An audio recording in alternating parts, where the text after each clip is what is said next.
Captain Taman Park stood on the bridge of his trading vessel and stared at the red warning symbols on his navigation screen. The bright star was 3 days out from the Corellian homeworld when the distress signal had reached them. Now they were approaching the most dangerous region in known space. "Captain, we are getting close to the boundary," said Dr. Sora Kim from her station. She was the ship's xenobiologist and had been studying the readings for the past hour. "The signal is definitely coming from inside human space." Taman nodded, but did not take his eyes off the screen. Every trader in the galaxy knew about human space. It was marked in red on every star map. No ship had crossed that boundary in over 200 years. The Galactic Council had made it clear that anyone who entered that region would be on there. "Own, tell me again what the signal says," Taman said to his communications officer. "It's a standard distress call, Captain. The message says a cargo ship is losing power and needs immediate assistance. The ship identifies itself as the Morning Light from the vegan system." Taman frowned. The vegan system was on the other side of the galaxy. What was a vegan cargo ship doing near human space? More importantly, why was it sending a distress signal from inside the Forbidden Zone? "Captain, I must remind you that Council regulations forbid any vessel from entering human space," said Commander Hay-1 Lee. She was a Council patrol officer who had been traveling with them to oversee trade agreements. "The penalty for violation is immediate loss of trading licenses." "I know the regulations, Commander," Taman replied. "But I also know the laws of space. When someone sends a distress signal, we have a duty to respond." Dr. Sora looked up from her readings. "Captain, I'm detecting something else. There are warning beacons along the boundary. They're broadcasting in multiple languages." "Put it on the main screen," Taman ordered. The view screen flickered and displayed a series of floating metal objects. Each beacon was about the size of a small shuttle and covered in blinking lights. As they watched, text appeared on the screen. In several alien languages, "Quarantine zone authorized personnel only," Dr. Sora read aloud. "Warning, entry prohibited by Galactic Council Decree 21567.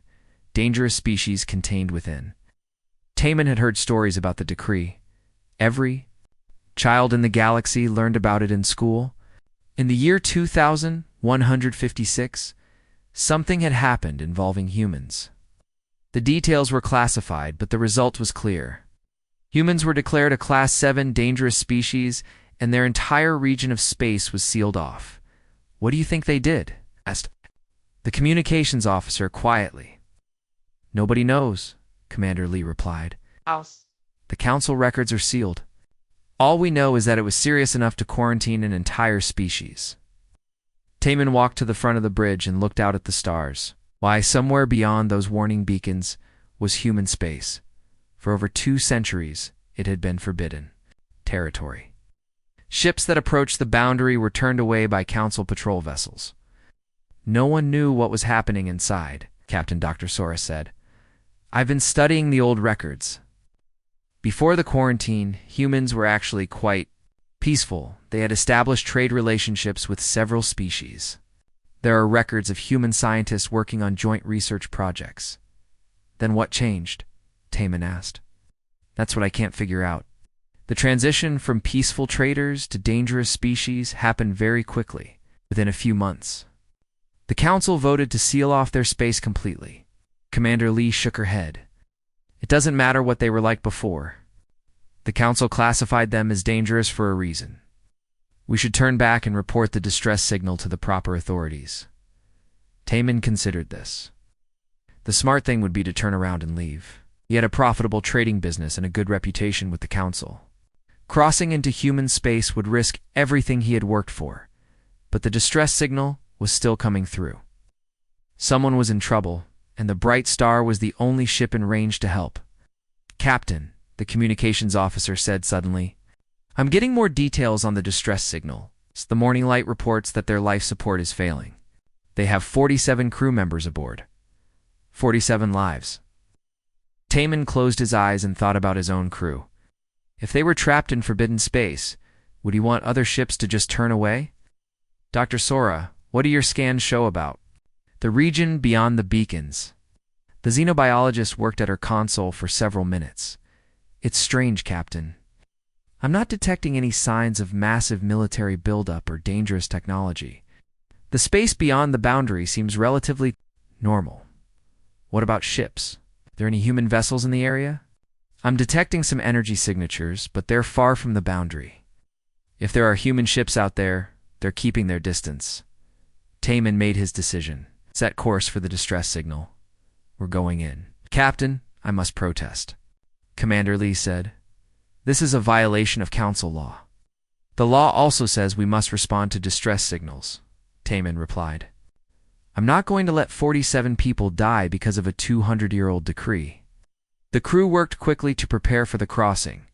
Dr. Sora activated all the ship's sensors to record everything they encountered. The communications officer prepared emergency beacons in case they needed to send their own distress signal.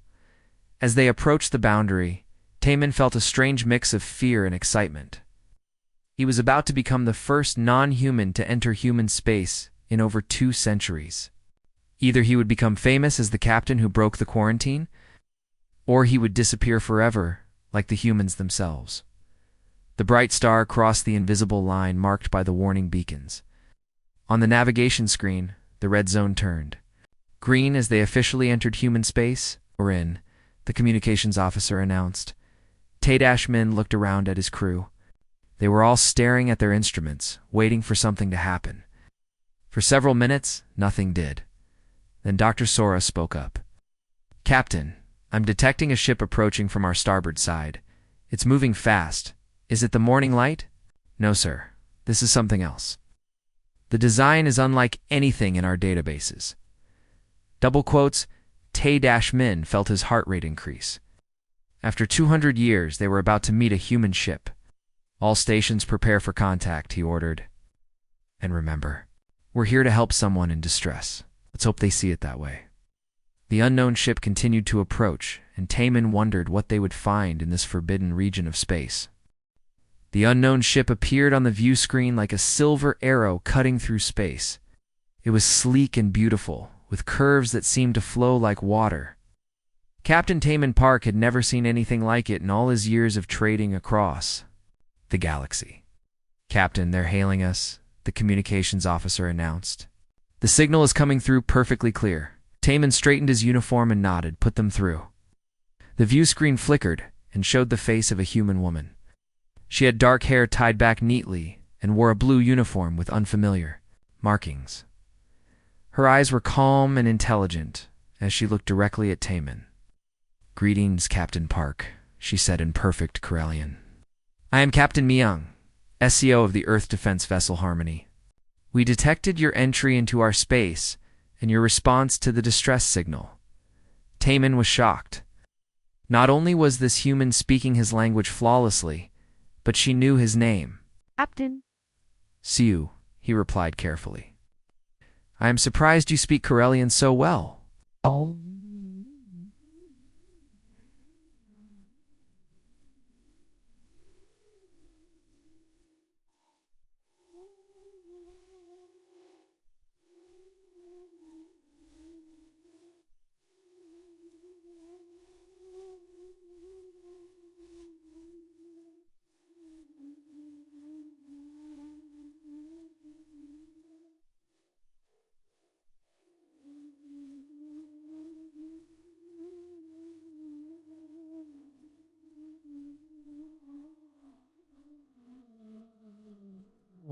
Well, we will wire we rather well we will one L wider one or one why we are one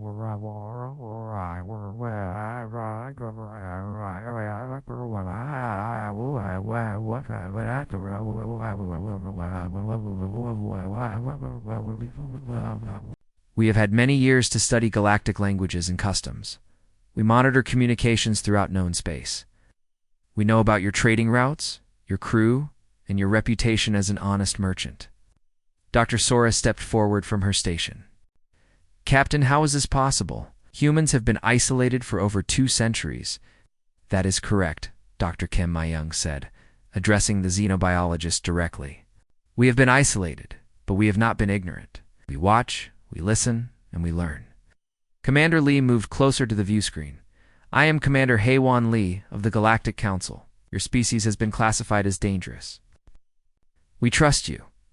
My young's expression grew more serious. Commander, I understand your concerns. However, I must point out that you entered our space, not the other way around. You are responding to a distress signal, which shows your good intentions. We respect that. What about the morning light? Timon asked. Are they safe? The vegan. Cargo ship has been rescued, Myung replied. Our medical team is treating their crew for radiation exposure. They wandered into our space 3 days ago after their navigation system failed. Timon felt relief wash over him. Thank you for helping them. We help any ship in distress, regardless of species, Myung said. It is our way. A new voice came from off-screen on the human ship. Captain SEO Dr. Yang is ready to begin. The protocols. Myung nodded. Captain Park, we would like to invite you and your senior officers to our ship. We have someone who specializes in first contact situations.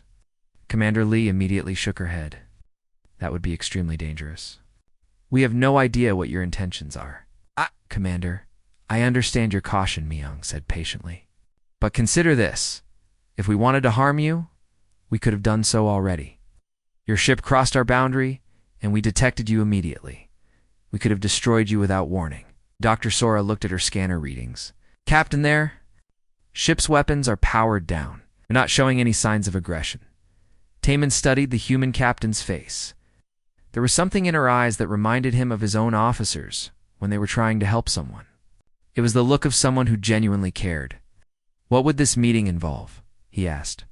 We have proper first contact protocols, Myung explained.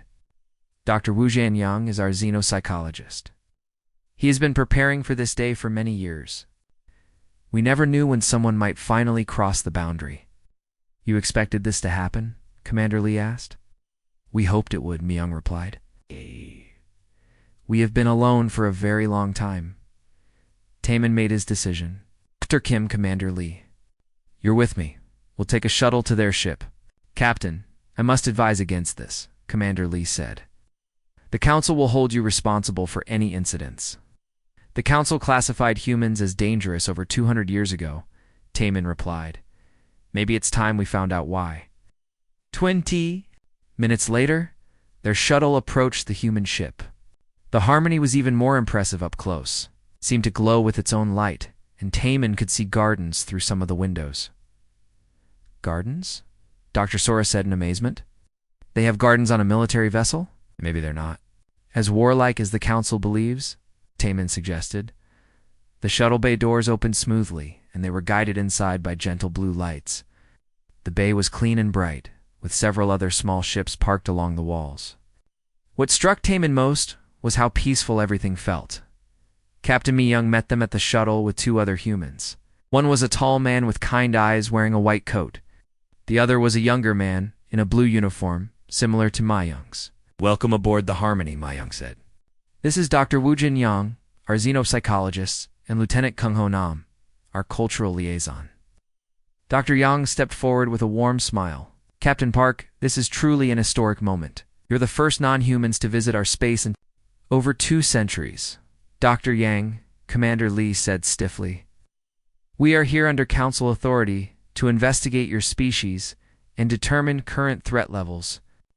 I understand, Commander, Dr. Yang replied gently. We are happy to answer any questions you might have. But first, would you like to see our ship? I think you might find it interesting. As they walked through the corridors of the Harmony, Timon was amazed by what he saw. The walls were covered with artwork from dozens of different species. There were Corellian paintings, vegan sculptures, and even some pieces he didn't recognize. You collect alien art? Dr. Sora asked.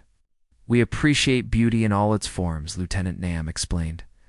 Over the years, we have studied the cultures of every species in the galaxy. We find them all fascinating. They passed through what appeared to be a library filled with books and data crystals.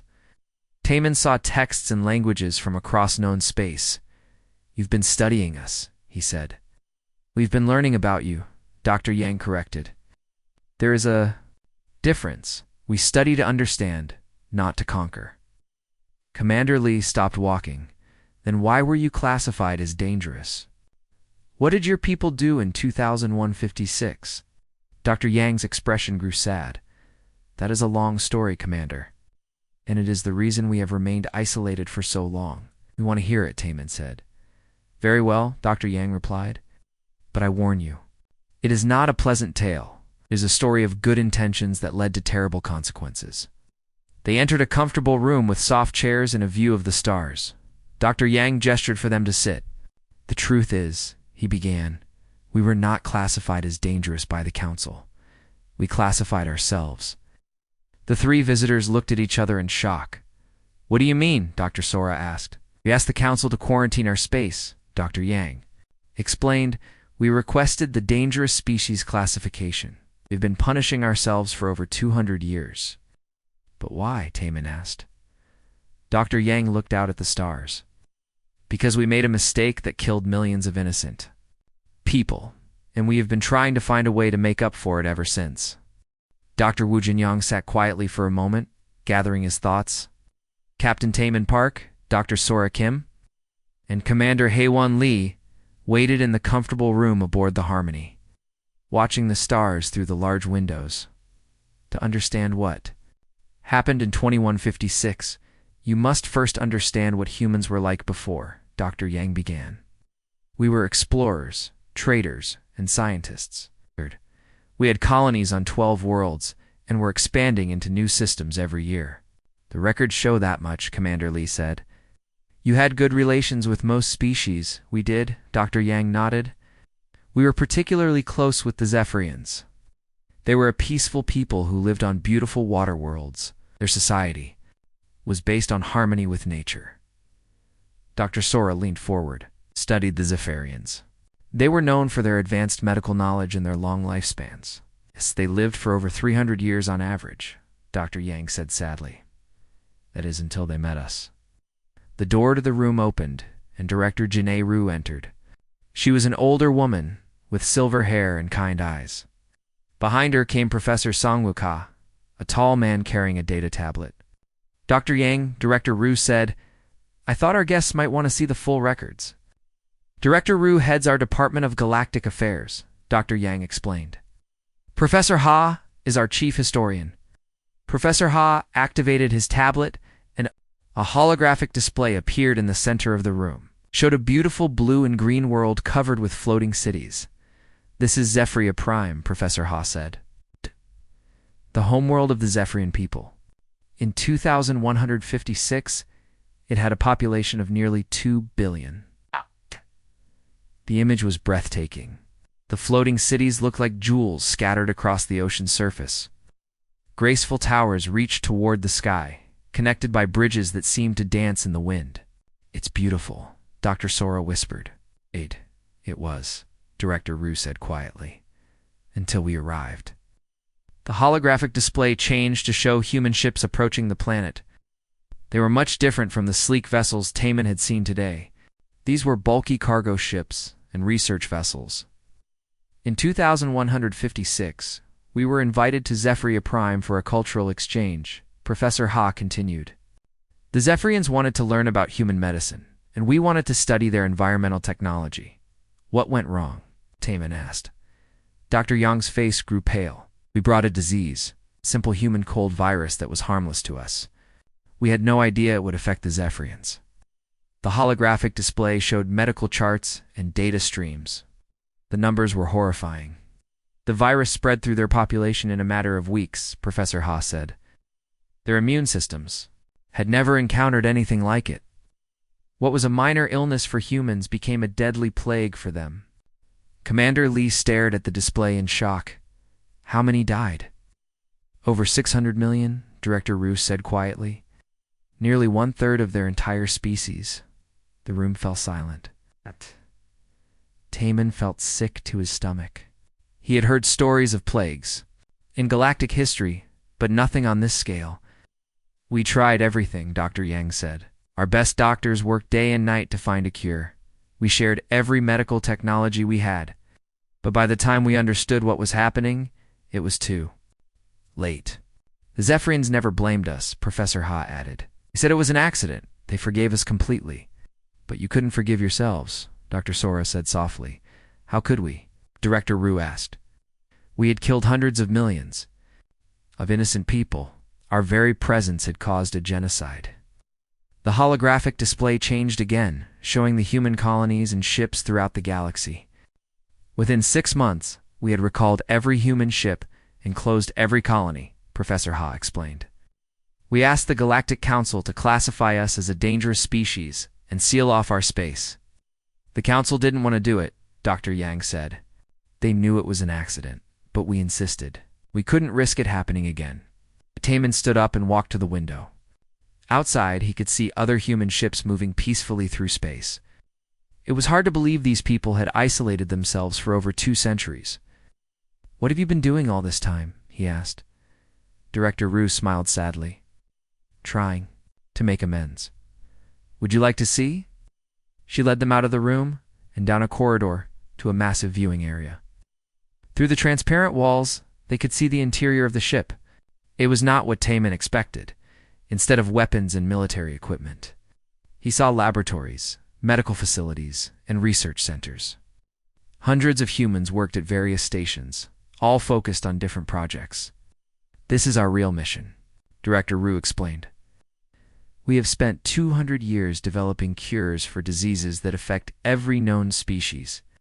We have studied alien biology, psychology, and culture. Engineer Bora Shin joined them at the viewing area. She was a young woman with bright eyes and enthusiasm for her work. Engineer Shin leads our medical technology development, Dr. Yang said. We've created treatments for over 3,000 different diseases, Biora explained proudly, including several that were considered incurable. But you've never shared this knowledge with the galaxy, Commander Lee said. We were afraid. Director Rue admitted. What if we made another mistake? What if our cures caused new problems? Professor Ha pulled up more data on his tablet. We've also developed new safety protocols for interspecies contact. Medical scanners that can detect dangerous microorganisms before they spread. Quarantine procedures that can prevent accidental contamination. Dr. Sora was amazed. You've been preparing for the day when you could safely rejoin galactic society. We've been hoping for that day, Dr. Yang said. But we've also been preparing for something else. What do you mean? Taman asked. Director Rue's expression grew serious. We've been monitoring deep space for decades. There are threats out there that the Council doesn't know about. It's dangerous things moving in the darkness between stars. What kind of threats? Commander Lee demanded. Ancient machines that devour entire worlds, Professor Ha said grimly. We call them the Devourers. They destroyed several civilizations before going dormant millennia ago. The viewing area's displays changed to show long-range sensor readings. Strange shapes move through space, too far away to see clearly, but obviously artificial. They're waking up, Biora said quietly. Our deep space monitors detected movement in their sector 3 months ago. Are you saying there's an invasion coming? Taman asked. What? We're saying there's a war coming, Director Rue replied. A war that will determine whether organic life continues to exist in this galaxy. Dr. Yang looked at the 3 visitors. This is why we've really been isolated. Not just to protect others from us, but to prepare for what's coming.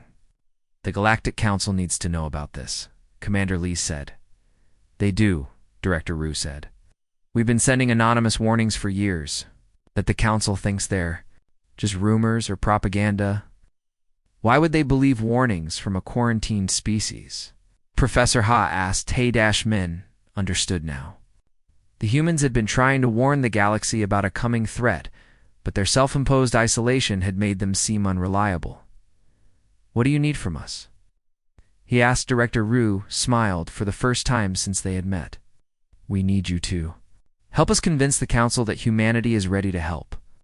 We have 200 years of advanced technology in preparation. We can save the galaxy.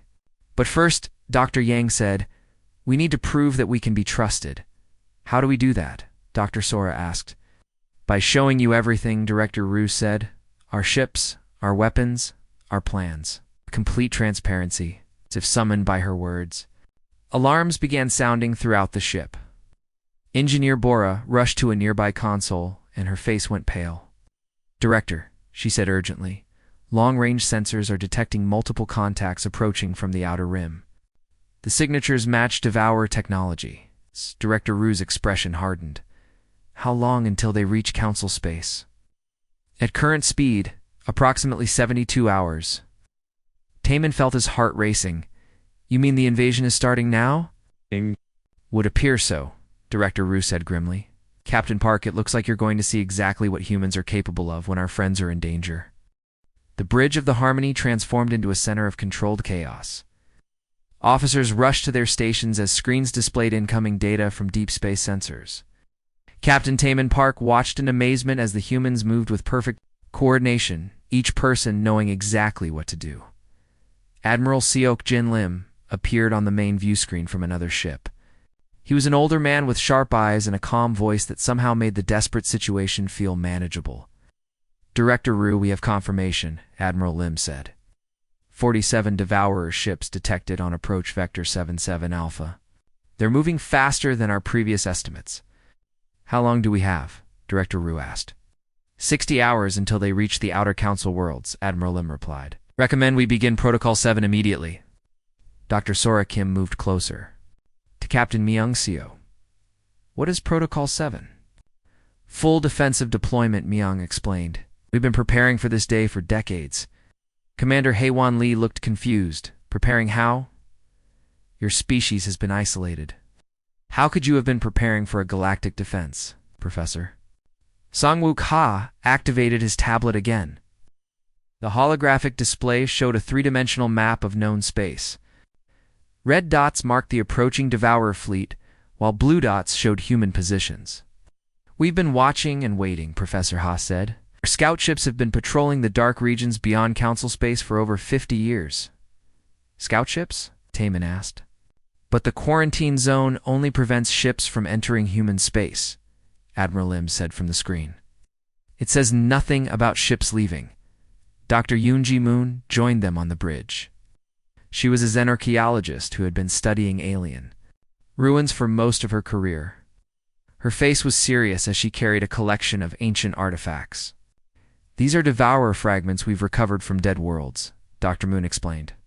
We've been studying their technology for over a century. She placed one of the artifacts on the display table. It was a piece of black metal that seemed to absorb light.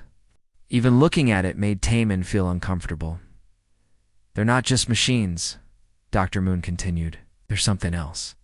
Something that consumes energy, matter, even the fabric of space itself. How do you fight something like that? Dr. Sora asked. Captain Jae-hen Kong entered the bridge carrying urgent reports. He was a scout ship commander who looked like he hadn't slept in days. Admiral, the outer perimeter scouts report, the Devourers have changed course, Captain Kang said. They're heading directly for the vegan system. Taman felt his blood run cold.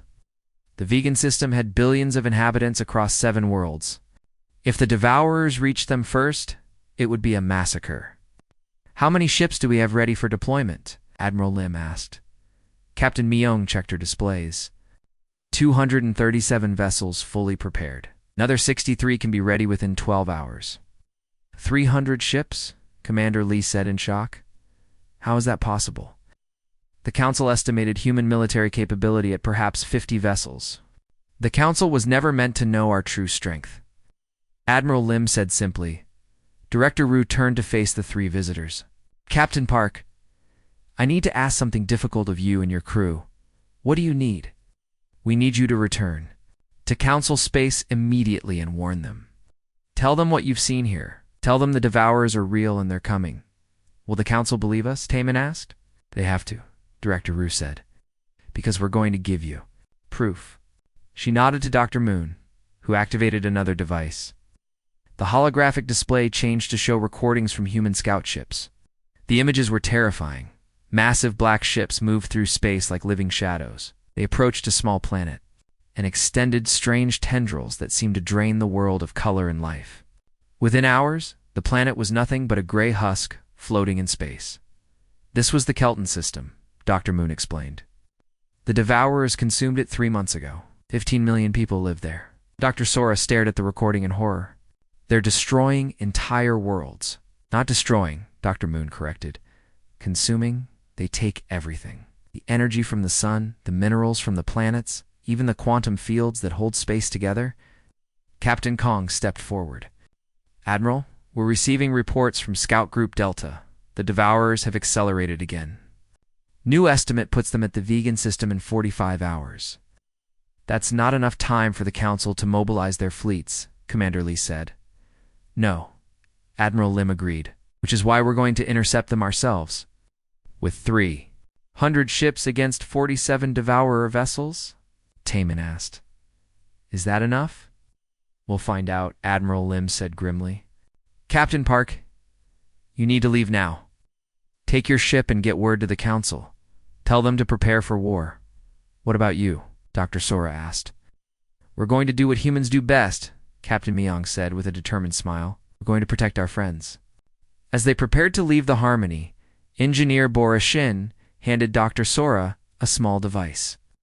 This contains all our research on Devourer technology, Bora explained. The Council's scientists will need this information if they want to develop effective weapons. What kind of weapons work against them? Dr. Sora asked. Quantum disruption fields can damage their hulls, Dr. Moon said. But you need massive amounts of focused energy, more than most ships can generate. Most ships, Taman noted. But not human ships? Captain Myong smiled mysteriously. You'll see. As they boarded their shuttle to return to the Bright Star, Taman looked back at the Harmony. Through the windows he could see humans working frantically to prepare for battle. They moved with the efficiency of people who had been planning for this moment their entire lives. Dr. Yang Taman called out before leaving, Why are you doing this? After what happened with the Zephyrians, you could just stay hidden. Let the galaxy face this threat alone. Dr. Yang looked at him with sad but determined eyes. Because we failed once to protect innocent people. We won't fail again. The shuttle journey back to the Bright Star gave them time to process what they had learned. Commander Lee sat quietly, staring out at the stars. The Council is going to think we're insane, she said finally. Maybe, Taman agreed. But we have the evidence. We have human technology to prove what we're saying. Will it be enough? Dr. Sorak asked. It has to be, Taman said, because if the humans fail to stop those Devourers, there won't be anyone left to argue about it. They reached the Bright Star just as long-range sensors detected the human fleet. Beginning to move, 300 ships emerged from hidden positions throughout human space. They were unlike anything in the galactic databases, sleek, powerful, and glowing with energy that made them look like stars themselves. Captain, the communications officer said as they boarded, I'm detecting massive power signatures from the human fleet. Their energy output is off the charts. Through the view screen, they watched as the human ships formed into battle formations and jumped to hyperspace. They were heading directly toward the approaching Devourer fleet. Set course for Council space, Taman ordered. Maximum speed, Captain, Dr. Sora said quietly. Do you think they can win? Taman thought about the humans he had met. Their guilt over past mistakes had driven them to 2 centuries of preparation. Their isolation had not made them weak, but stronger. I think he said slowly that the Devourers are about to learn why the galaxy was afraid of humans in the first place. As the Bright Star jumped to hyperspace, leaving human space behind, none of them knew they were about to witness the most important battle in galactic history. But somewhere in the darkness between stars, ancient machines were about to meet the one species that had spent 200 years learning how to say no to extinction. The Galactic Council emergency session had been in chaos for 6 hours. Captain Taman Park stood before the assembled representatives of 12 species, trying to convince them that an ancient enemy was approaching their worlds. The evidence. From the humans played on holographic displays around the Great Chamber. This is impossible, declared Ambassador Vexstar of the Centaurian Trade Alliance. The humans have been quarantined for over 2 centuries. How could they have this information? Because they've been protecting us without our knowledge, Taman replied. Their scout ships have been patrolling the dark regions beyond our space for decades. Council President Zelene looked at the recordings of Devourer attacks with growing alarm. Even if these recordings are real, how do we know we can trust human intentions? They could be using this crisis to end their isolation. Dr. Sorakim stepped forward with the device engineer Borishin had given them. President Zelene, This contains detailed technical specifications about Devourer technology. Humans are sharing everything they know. Commander Haewon Lee activated her Council Authority codes. I can confirm that everything Captain Park has reported is accurate. I witnessed it personally. Meanwhile, in the vegan system, Fleet Admiral Hyunsu Bay stood on the bridge of the massive human battleship Unity. Around him, 300 human vessels had formed a defensive perimeter around the 7 inhabited worlds. The Devourer fleet was only 12 hours away. Admiral, all ships report ready for battle, announced Captain Yuri Chen from her fighter squadron. She was one of the youngest pilots in the human fleet, but her skills were legendary among her people. Dr. O, status on the quantum disruption weapons? Admiral Bay asked. Dr. Giataiko looked up from his engineering station with satisfaction. All ships are armed with the new Mark 7 disruptors. We've had 200 years to perfect them. The Unity was unlike any ship ever built. It was 3 kilometers long and bristled with weapons that could tear apart asteroids. But its most impressive feature was the massive energy core that glowed like a captured star. Admiral called the sensor operator. I'm detecting hyperspace signatures. The Devourers are arriving.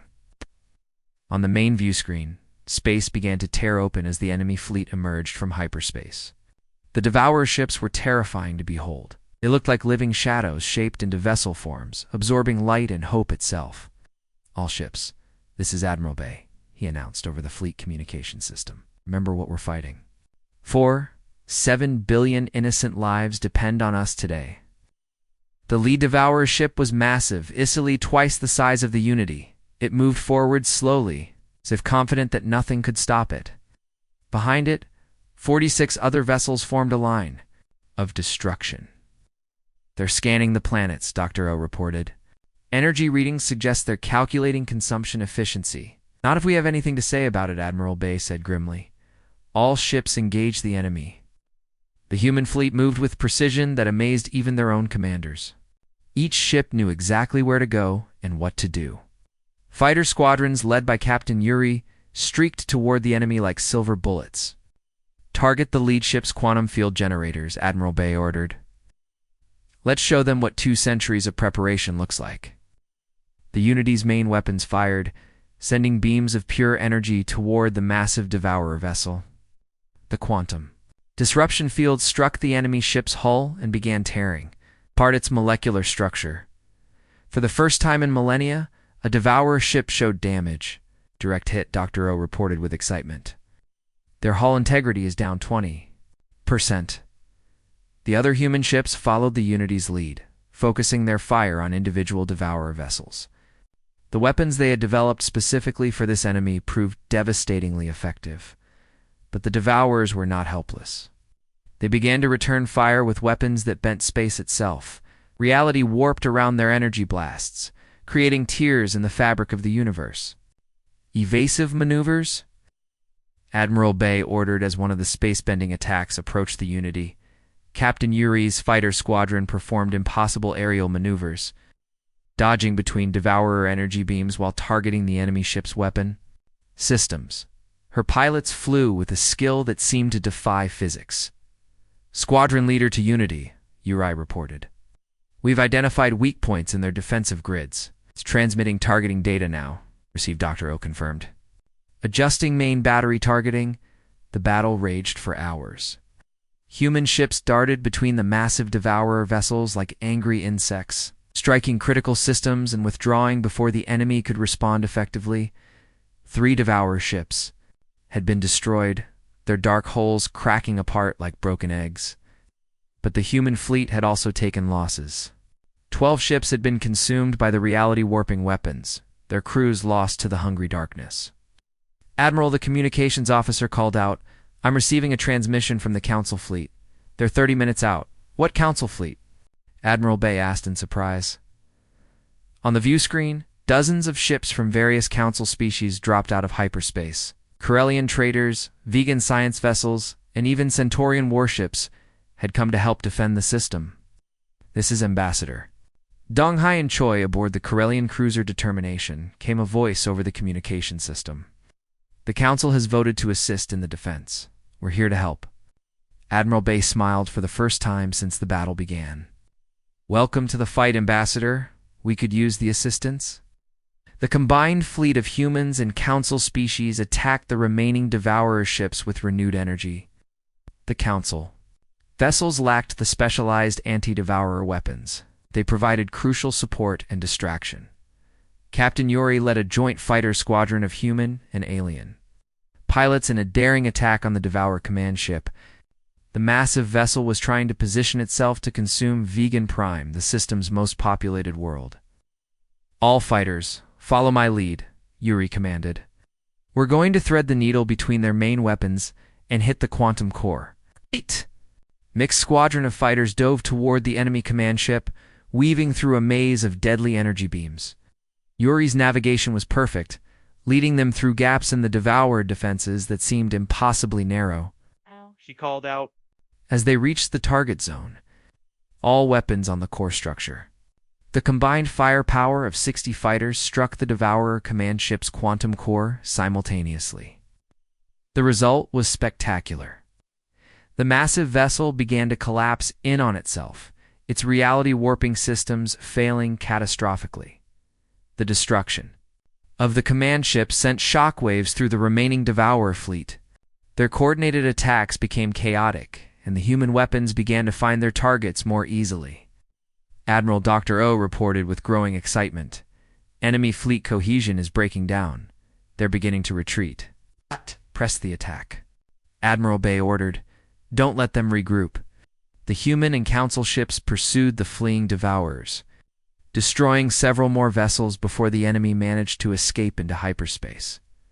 When the battle was over, 28 Devourer ships had been destroyed or damaged beyond repair. The remaining 19 had fled back toward the dark regions of space. "Casualties?" Admiral Bay asked quietly. 16 human ships lost, the tactical officer reported. 7 Council vessels destroyed, but all 7 worlds in the system are safe. Admiral Bay looked out at the stars where the Council ships were regrouping with the human fleet. For the first time in over 2 centuries, human and alien vessels flew together as allies. "Open a channel to all ships," he ordered. "This is Admiral Bay to the combined fleet. Today we proved that when different species work together, no enemy can stand against us." The Devourers learned that the galaxy is protected not by one species, but by all species united. On the view screen, he could see Council ships moving to assist damaged human vessels. Rescue shuttles from both fleets worked together to save survivors. Quarantine was over. Humanity had returned to the galaxy, not as conquerors, but as the protectors they had always meant to be. 3 months after the Battle of the Vegan System, the Galactic Council chambers looked completely different. Where once there had been 12 seats arranged in a circle, now there were 13. The newest seat belonged to humanity, and it was occupied by President Nayun Choi, a thoughtful woman who had been elected specifically to guide humanity's return to galactic society. Captain Taman Park stood before the assembled delegates wearing the uniform of the new Human Council Joint Fleet. His ship, the Bright Star, had been refitted with human technology and now served as a flagship for interspecies cooperation. The Deep Space Monitoring Stations report no Devourer activity for 67 days, Taman announced to the Council. "Our combined patrols have successfully secured the Outer Rim territories." Council President Zaleen nodded approvingly. "Captain Park, your reports continue to demonstrate the value of our new alliance. The outer world sleeps safely because of our joint efforts." President Choi rose from her seat to address the assembly. "The people of Earth are honored to serve alongside our galactic neighbors. But we must remember that our work is far from finished." Ambassador Junho Park, humanity's new diplomatic corps leader, activated a holographic display showing the galaxy's current state. Green zones marked areas under protection, while red zones showed regions where Devourer remnants might still be hiding. "Our scientists believe the main Devourer fleet retreated to dormant systems beyond the galactic rim," Ambassador Park explained. "We cannot assume they will remain inactive forever." Dr. Sora Kim, now serving as Director of Interspecies Research, stood to present her latest findings. "The joint research stations have made remarkable progress. By combining human quantum, Technology with vegan biological sciences and Corellian engineering, we've developed detection systems that can spot devourer signatures from incredible distances. How incredible? Asked Ambassador Vexstar of the Centaurian Trade Alliance. We can now detect their quantum disturbances from 3 sectors away, Dr. Sora replied proudly. No devourer ship will be able to approach Council space without warning. The months since humanity's return, the galaxy had changed in ways no one could have predicted. The former human space had become the center of a new kind of civilization. Earth's orbital stations now hosted scientists and diplomats from every council species. Captain Suman Lee commanded one of the new exploration vessels that carried mixed crews of humans and aliens into uncharted regions. Her ship, the Harmony 2, was a testament to what different species could accomplish when they worked together. Captain Lee to Council Central came her voice over the communication system. We've discovered something remarkable in the outer spiral. Sending data now. The holographic display changed to show images from deep space. A massive structure floated in the darkness between stars. It was clearly artificial, but unlike anything in any database. It appears to be a devourer construction facility, Captain Lee reported, but it's been abandoned for millennia. Our scans suggest it contains technological archives that could help us understand their origins. President Choi leaned forward. With interest, Captain Lee, what's the status of your crew? All species working together perfectly, Madam President? The vegan science team is analyzing the quantum signatures, while the Corellian engineers study the structural design. My human crew is coordinating the overall mission. Excellent, President Choi said with satisfaction. This is exactly the kind of cooperation we hope to achieve. Admiral Hyensu Bei appeared on the main communication screen from his flagship. Madam President, the Deep Space Defense Grid is now fully operational. We have early warning stations positioned throughout the outer territories. Any signs of devourer activity? Council President Zelene asked. None in our sector, Admiral, Bei replied. Captain Yuri's fighter squadrons report unusual energy readings near the galactic core. We're investigating. Captain Yuri had become something of a legend throughout Council space. Her mixed squadron of human and alien pilots was considered the best in the galaxy. Young beings from every species dreamed of joining her elite unit. The energy readings appeared to be natural phenomena. Yuri's voice came through the communication system. But we're maintaining patrols just to be certain. Director Jineru, who now headed the Department of Galactic Cooperation, presented the monthly progress report. Interspecies trade has increased by 400% since the alliance began. The sharing of technology and knowledge has benefited every member world. What about the medical research? Asked the Zephyrian representative, a graceful being, whose people had slowly recovered from the ancient plague. Dr. Wu Jinyang, now serving as Chief Medical Officer for the Alliance, smiled warmly. The joint medical initiatives have produced cures for over 50 previously incurable diseases. The combination of human quantum medicine, Zephyrian biological expertise, and vegan regenerative techniques has created treatments we never thought possible, including a complete cure for the plague that affected our people 2 centuries ago, the Zephyrian representative added. We are grateful that tragedy led to such beneficial cooperation. President Choi stood to address this point. Directly, the Zephyrian people's forgiveness taught humanity a valuable lesson about redemption. We learned that mistakes, no matter how terrible, can become the foundation for something better. Engineer Bora Shin, now Director of Joint Technology Development, activated another display showing the galaxy's new defensive capabilities. The quantum barrier network is nearly complete. If the Devourers return in force, they'll face defenses they never encountered before.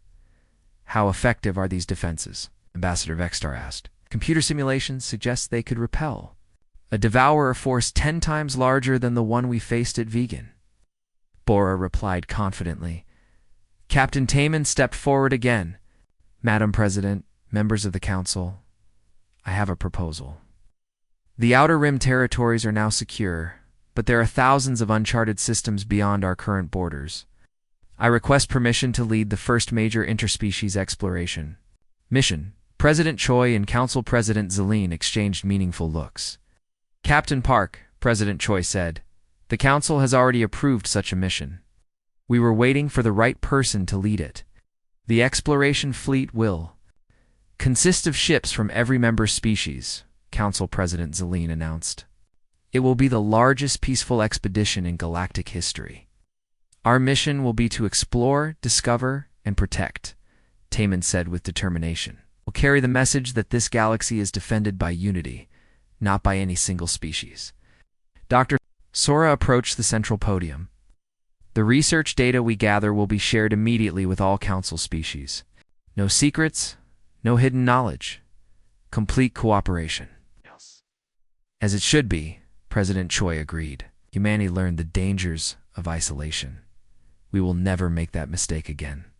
6 months later, Captain Taman stood on the bridge of the massive exploration ship, New Horizons. Round him worked officers from every species in the Alliance. Through the view screen, he could see dozens of other ships from the joint fleet. They were heading toward the Galactic Rim, carrying hope and friendship to whatever they might find in the darkness. Behind them, Council space was safe and prosperous.